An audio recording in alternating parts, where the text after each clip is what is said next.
God bless you. सदा सुखी रहो। ये जो प्रणाम के उत्तर में हमारे मुंह से निकलते हैं ना, ये कोई साधारण शब्द नहीं है।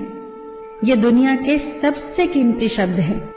आजकल हम इन बातों को महत्व देना बंद करते जा रहे हैं, पर यकीन मानिए, जो प्रणाम के जवाब के रूप में आशीर्वाद हमें मिलता है या हम किसी को देते हैं, वो 100% चमत्कारिक शब्द होते हैं, बेशकीमती शब्द होते हैं। एक बहुत प्यारी कथा कहने जा रही हूं। महाभारत का युद्ध चल रहा था। एक दिन दुर्योधन के व्यंग से आहत होकर भीष्म पितामह यह घोषणा कर देते हैं कि मैं कल पांडवों का वध कर दूंगा। इस घोषणा का पता जैसे ही पांडवों को चलता है तो उनके शिविर में बेचैनी बढ़ जाती है।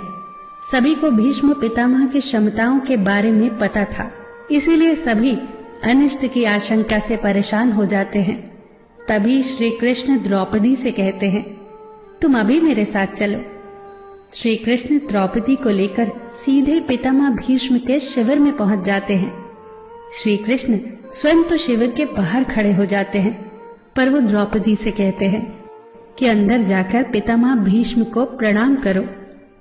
जैसे ही द्रौपदी ने शिविर के भीतर जाकर पितामह भीष्म को प्रणाम किया तो पितामह भीष्म के मुख से द्रौपदी के लिए ये आशीर्वाद निकला, अखंड सौभाग्यवती भव।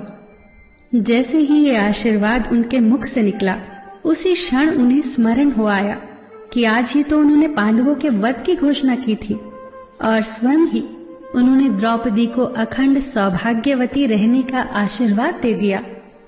फिर पितामह भीष्म ने द्रौपदी से पूछा, पुत्री, क्या तुम इतनी रात को यहाँ अकेली आई हो या तुम्हें यहाँ श्री कृष्ण लाए हैं? तब द्रौपदी ने कहा, जी पितामह, और वो शिविर के बाहर ही खड़े हैं।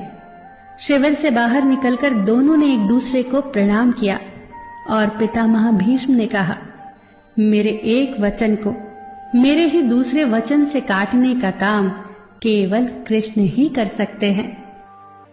शिविर से वापस लौटते समय श्री कृष्ण ने द्रौपदी से कहा, तुम्हारे एक बार जाकर पितामह को प्रणाम करने से तुम्हारे पतियों को जीवन दान मिल गया है। अगर तुम प्रतिदिन भीष्म, धृतराष्ट्र, द्रोणाचार्य आदि को प्रणाम करती होती और दुर्योधन, दुशासन आदि की पत्नियां भी पांडवों को प्रणाम करती होती तो शायद इस युद्ध की नौबत ही न आती। जो हर घर में कलह कलेश का वातावरण रहता है, वो कहीं न कहीं इस बात के मूल से जुड़ा है कि हम संस्कार भूलते जा रहे हैं। हम जाने अनजाने अपने बड़ों की उपेक्षा करने लगे हैं।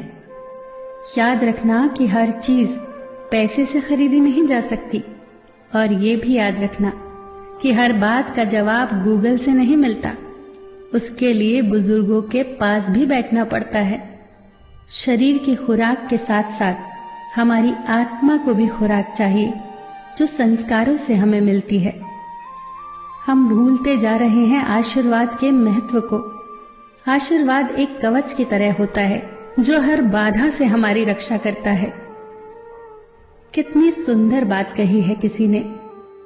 प्रणाम अनुशासन है, प्रणाम शीतलता है, प्रणाम आदर सिखाता है, प्रणाम से सुविचार आते हैं, प्रणाम झुकना सिखाता है, प्रणाम क्रोध मिटाता है, प्रणाम आंसू धो देता है, प्रणाम अहंकार मिटाता है, प्रणाम हमारी संस्कृति है। आप सभी को मेरा सादर प्रणाम।